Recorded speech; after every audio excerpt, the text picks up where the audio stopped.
And I pitched to him, him leading this. I'm like, look, bring us all together and help us unite.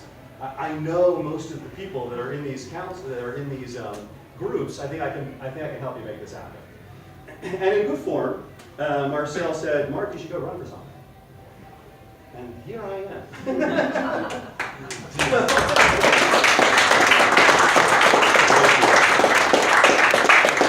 So it really is a long way home. So for me, it's the first time I've ever run for office. It's been an interesting time. My son is here. My daughter decided not to come because she hates politics. I think I actually have most of my discussions with my son. He actually has some very good opinions. My wife cooks and pushes me out of the kitchen, and she'll talk to me later. So I think so. One of the things I guess I wanted to mention in all of this is so there's 5 Republican commissioners. I'm running for a commissioner. There's 5 Republican commissioners in South Whitehall. There's only 5 places. There's 5 commissioners. 2 of them are now up for vote. Which ones? It is caught me off guard. Morgan and Jones.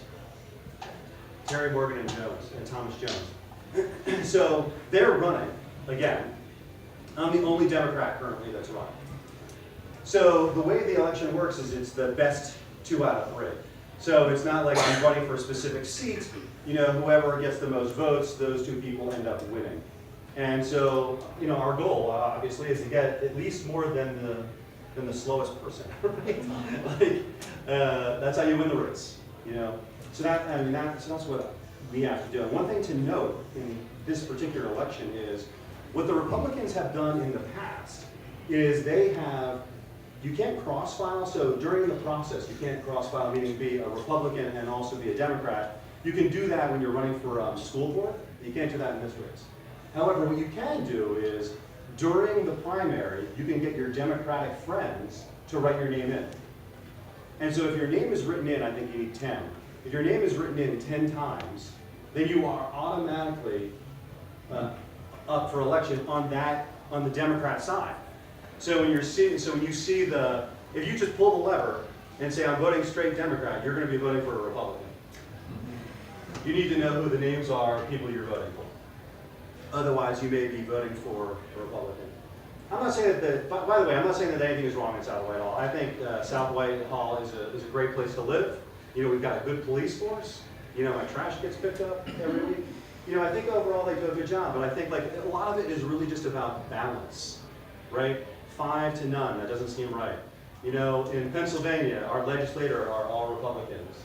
Right? In Congress, the Congress is Republican, the Senate is Republican, our president is Republican.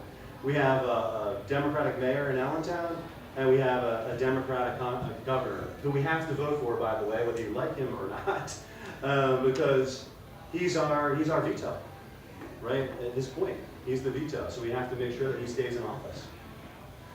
So, let's see, what else? Well, first off, are there any questions that I can answer?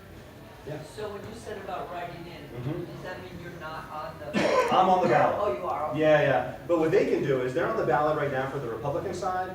If they get their Democratic friends to write them in on the Democratic side, they will show up as a Democrat. Yeah. It's a deceptive practice. I'm not... yeah. And then when it comes to the general election, I never vote a straight ticket. I vote for one ticket. You can write your way. So, but when it comes time to this general election, we should definitely not. I'm sure they'll say, there's 3 odds, and vote for 2. That's right. So definitely don't vote. Only vote for 1. It's just like the Democrats, because they're that one. That's exactly right. Yeah. I have a question for you, Mark. Yeah. What does cultivating community mean to you? Yeah, so cultivating community, thank you. That was a plan. Cultivating community for me, really, it's a bunch of things. But first off, I see cultivating community Like, so I'm Jewish, I go to the synagogue, you can see, community be built, right? I'm a Jewish Family Services, you can see community be built. Because, the smaller the groups are, the more community there is. And I really believe that we need to find things in our community to bring us together. So for example, right now I've been working with a gentleman named Naji, who is the imam of the Muslim group out on, what is it, Shah Avenue, thank you. And then also with Mohammed Kiki, is that right? I think his last name is Kiki, and so he's the one on Ridgeway.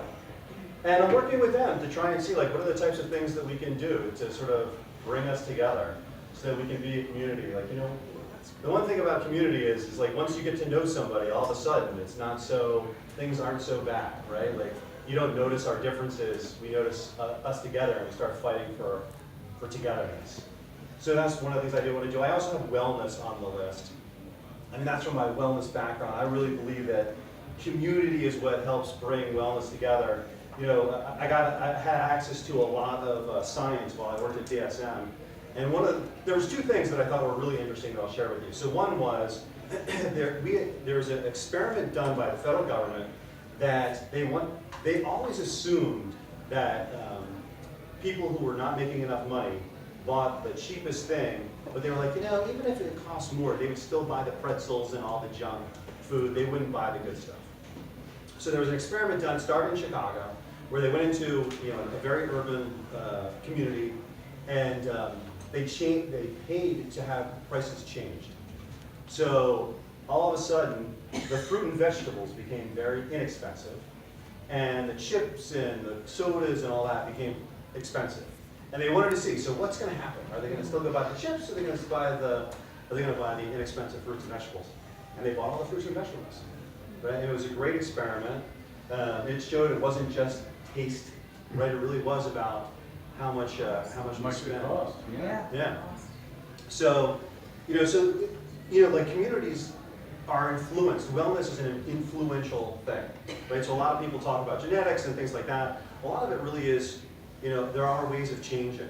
And so, one of the things that I found was that synagogues and churches, if there is something in a synagogue or a church that is a wellness program, the expectation is, or the science shows, you're more likely to achieve whatever your goal is. So whether it ends up being lower weight, lower cholesterol, lower whatever, if you do that as a group, things go down. And I think, in this world, if we can make it easier to access good food, then that's the key, right? If we have vending machines that are easy to access, that have good food, if Coke is a little less available, and I drink Coke on occasion, I eat burgers on occasion. Like today, if somebody's smoking, we're like, smoking, it's kind of disgusting, I can't believe they're smoking. In the future, you kind of have, they're having a burger, that's kind of gross, they're having a burger. That's never going to happen today, but it could happen, right, depending on how we work together. Other questions? Yeah. But how would that be a South Whitehall commissioner concern? It's not, so that kind of thing isn't necessarily a South Whitehall commissioner thing, although I think within the community academy, so as we create community, we could have goals that we said, hey, let's do this together. That would be good. Yeah. But with the vending machines, that's more like for the schools. Yeah, it's for everywhere. Yeah, like wherever you might have a public area that has a vending machine. So have you been going to the South Whitehall Commissioners meetings? I have, yeah. I've only been to 2. They were both about Jendal and his plan to turn where the shoemaker dealership is into a shopping mall. Yes, yeah. And there was a lot of opposition to that. And he backed down. Yeah, he did, yeah. He was there. I thought that was good. Yeah, And he seemed to know a lot of people there, and he backed down on it. The commissioners were very easy on him. I think they were all buddies, but I think there are all it wasn't friends. really corrupt. It was just like